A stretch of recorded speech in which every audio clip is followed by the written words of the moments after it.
Nobody is talking about this, but if you want really tight low end, then there are certain things that need to be in place. In the next 5 minutes, I'm going to show you them. Kiss goodbye to loose low end for good.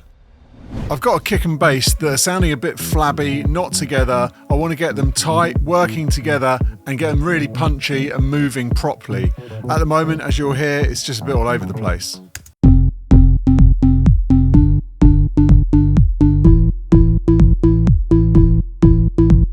Kick's a bit lost, not very snappy, punchy. Let's sort it out. The method I'm going to show you is pretty universal and it will sort out your kick and bass problems pretty much most of the time. So give it a go on your sessions. So with the kick drum that I've been presented with, I've got 3 stems. The velocity of them are all over the place. As it goes through, they're kind of moving around. So I want to get them all tight and working together as one kick. So on this first one, which is the sub kick, I'm just cutting some frequencies above around 120. Just so that all this is just controlling that area of the kick.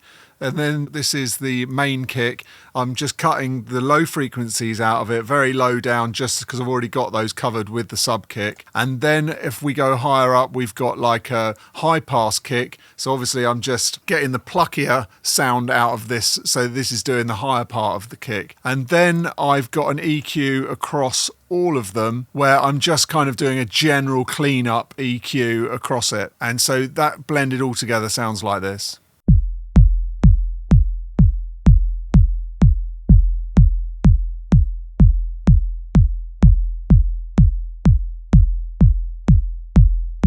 So now on that kick sum, I'm putting a compressor to glue it together. So we've got a kind of slowish attack on there to let the transients through, a fast release so that we can just get it in and out as quickly as possible, a ratio of 4:1, and then we're just moving the threshold up so we're hitting around -5 dB of gain reduction.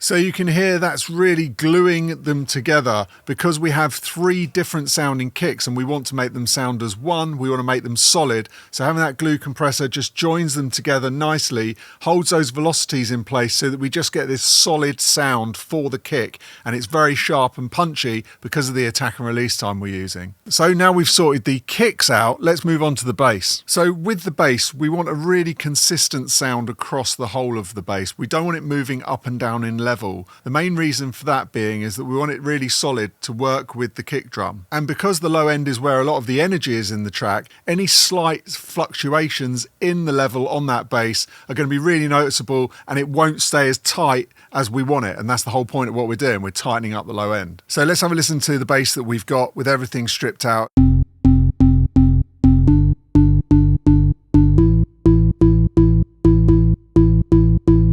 So the good thing about this bass is it's not moving up and down too much in level. So we're not going to have to crush it too much. I think that's already been done. But the problem is it's quite low sounding. So what I've done here is I've just added some EQ in the higher register of the bass notes and just whipped out a bit of the lower mid stuff just to create a little bit more space when we have the kick going, because that's going to be dealing with a lot of the frequencies from 200 down. So you can see if I play it now that it sounds a little bit up, and you'll see on the register here what's going on.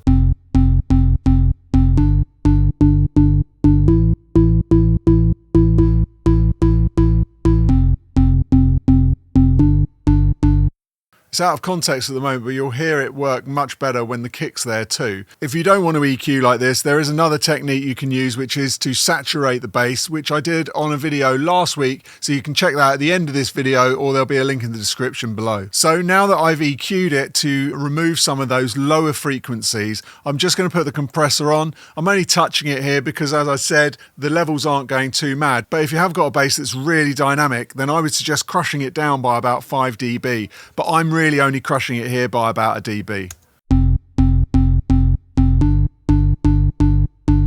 So now I'm going to reintroduce the kick and we're going to sidechain the bass from the kick. Now what this is going to do is, as the kick comes in, the level's going to stay the same of the kick. We're just going to drop the level of the bass to make space for that kick. So if you want to know how to do that in Ableton, you just click the sidechain here and then select the channel that you want to sidechain from. And the way to put this together is just pull the threshold down to 0 and then blend it back in until you can hear them working well together. I'll show you how that sounds.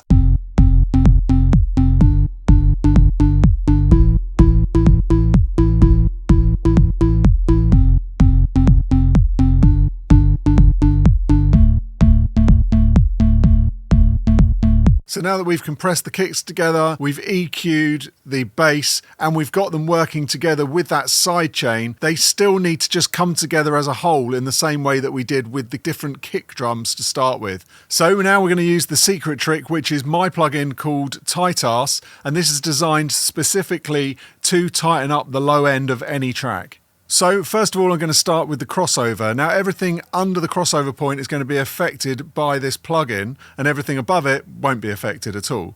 So I'm going to select this at around 110. So if I click on there, I can just type in 110. And then I'm going to have it on a fast release because we want it really punchy, and this will make it super punchy. Now as it comes in, I'm just going to tighten it up with this and you'll start seeing a bit of reduction, and then I'm going to add this back. So then I'll add the A, which is an auto gain, which will add back anything that's being taken away by us crushing them together. And then with this, I can add a little bit more if I want some more of that low end to come out. So this sort of blends some more back in. So let's hear how that sounds.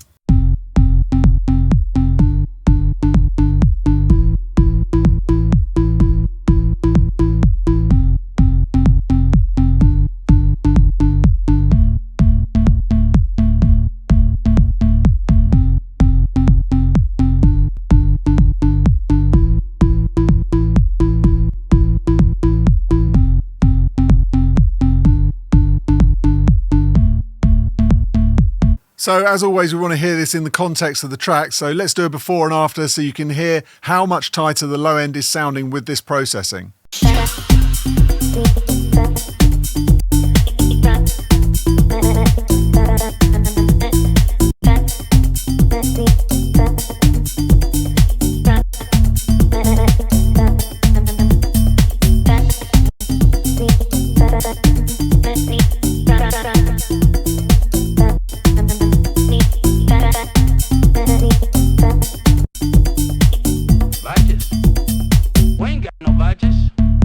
So if you want to see how to saturate the bass, as I mentioned earlier, then check this video out here that I did last week. If you want a free trial of Tightass, there is a link in the description below. Don't forget to subscribe.